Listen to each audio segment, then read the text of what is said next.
somewhere between the Gobi Desert and the Eurasian steppe, something was waiting. Not an army, not a king, something smaller, something that could fit on the back of a flea. And in 1347, it killed 200 million people. That's not a typo. 200 million. Out of a world population of 500 million. 1 in 3 Europeans simply ceased to exist. This is the story of how trade routes, rats, and a single bacterium created the most perfect killing machine in human history.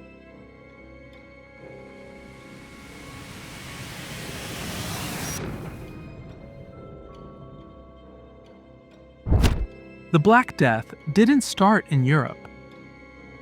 It started in a place Marco Polo described as somewhere the voices of devils could lead travelers astray, and the wind could make 1,000 fantasies throng to the mind.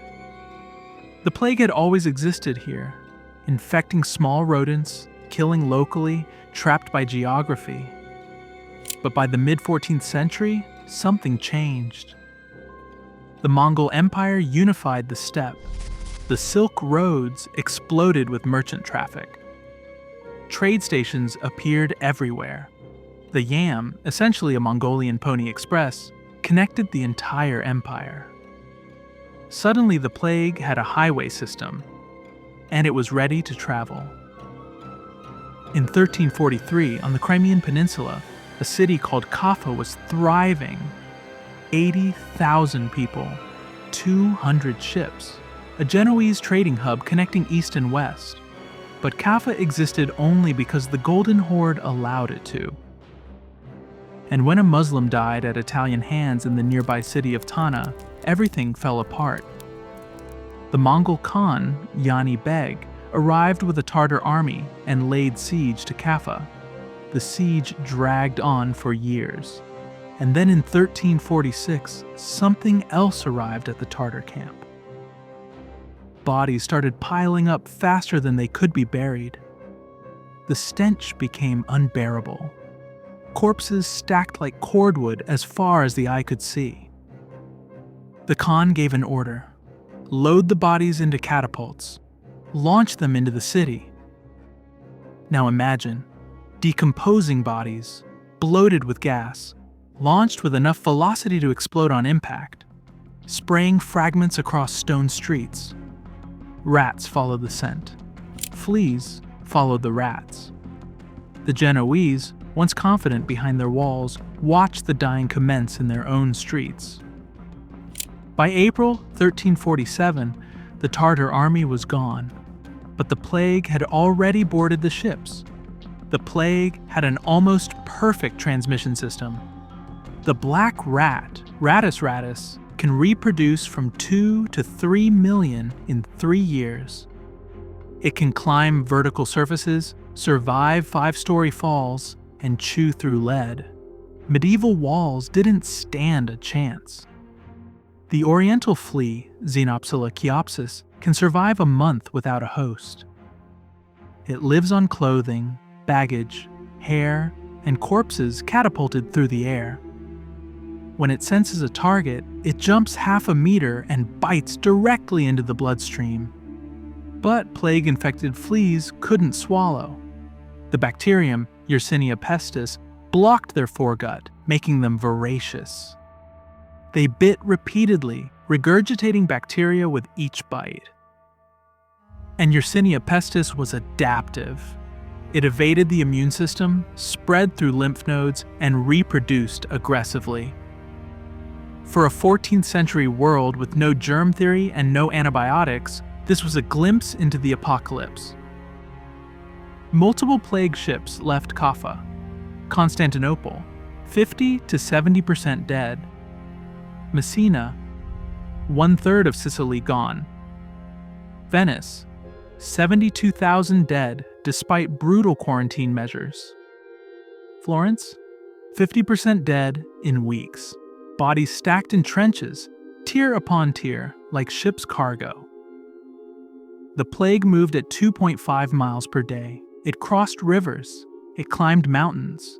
It entered every city it found. In England, the death rate soared to 55%, far higher than continental Europe. Some towns saw 80 to 90% mortality. London lost half its population. Fields were abandoned. Livestock died in the streets.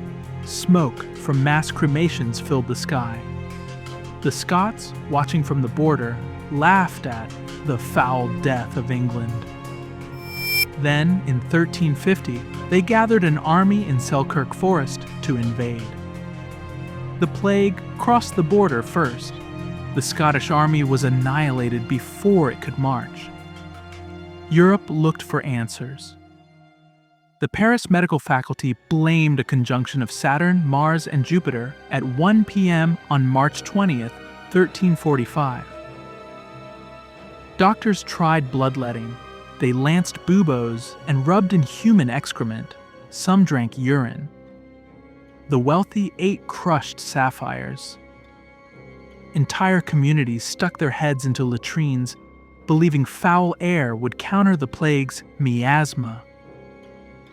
The flagellants whipped themselves bloody in pilgrimages across Europe, spreading the disease as they went. Jewish communities were blamed. Pogroms erupted. Entire populations were burned alive. And through it all, plague doctors, dressed in bird-like masks filled with herbs, leather suits, and red-tinted glass eyes, walked the streets like harbingers of death. Most of what they tried didn't work, but some did. Milan walled up infected families, brutal, but it kept mortality at 15%. Poland's strict quarantine saved most of the kingdom. And Pope Clement VI sat between two log fires during Mass. He survived. By 1353, the Black Death was over. 200 million people worldwide were dead. A third of Europe, maybe more. And yet, civilization didn't collapse. Labor costs skyrocketed. Food prices plummeted. Serfs could leave their land and find work elsewhere. Some even built wealth. Women took on new roles. Old ideas were questioned.